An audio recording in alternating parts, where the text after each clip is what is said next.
Sports అనేది అది ఇప్పుడు ప్రతి ఒక్కరూ ఒక చదివి ఒక ఆఫీసర్ కానీ ఒక ఉద్యోగం చేసి కానీ వాళ్ళు బ్రతుకు తెరువు సంపాదించుకోవడం కాదు.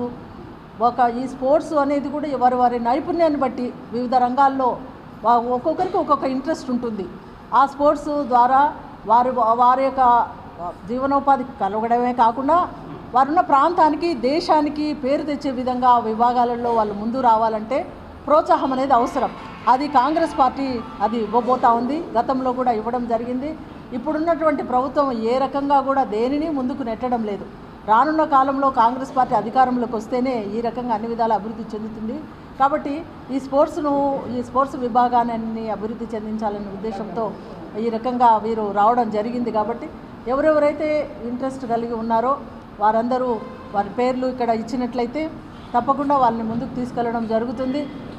మనం చూస్తూ ఉన్నాం మన దేశం తరపున ఎన్ని క్రీడలు, క్రికెట్ కావచ్చు, ఫుట్బాల్ కావచ్చు, బ్యాడ్మింటన్ కావచ్చు, ప్రతి ఒక్కటి క్రీడలు వాళ్ళు ఆడి నైపుణ్యత ఉండేవాళ్ళు మన దేశంలో ఉన్నారు.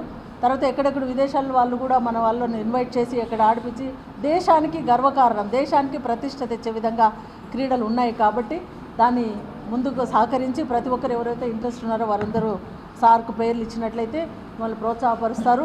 అందరినీ ఆహ్వానిస్తూ ఉన్నాం. అదేవిధంగా ఈ సమయంలో ముఖ్యంగా ఇంకోటి కూడా చెప్పదలుచుకుంటున్నాం. ఈ రానున్న ఎలక్షన్స్ జరగబోతూ ఉన్నాయి. నోటిఫికేషన్ వచ్చింది. కడప నగరంలో తప్పకుండా మనం కాంగ్రెస్ జెండా ఎగరేయాలనే ఉద్దేశంతో ఇప్పటి నుంచి పనిచేయాలనే ఉద్దేశంతో మా టీం అందరినీ కూడా ఈరోజు మీటింగ్ ఏర్పాటు చేయడం జరిగింది.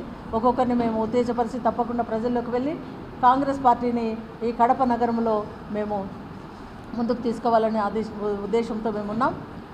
నా పేరు జీబీబీఎస్ కమలాకర్ రావు.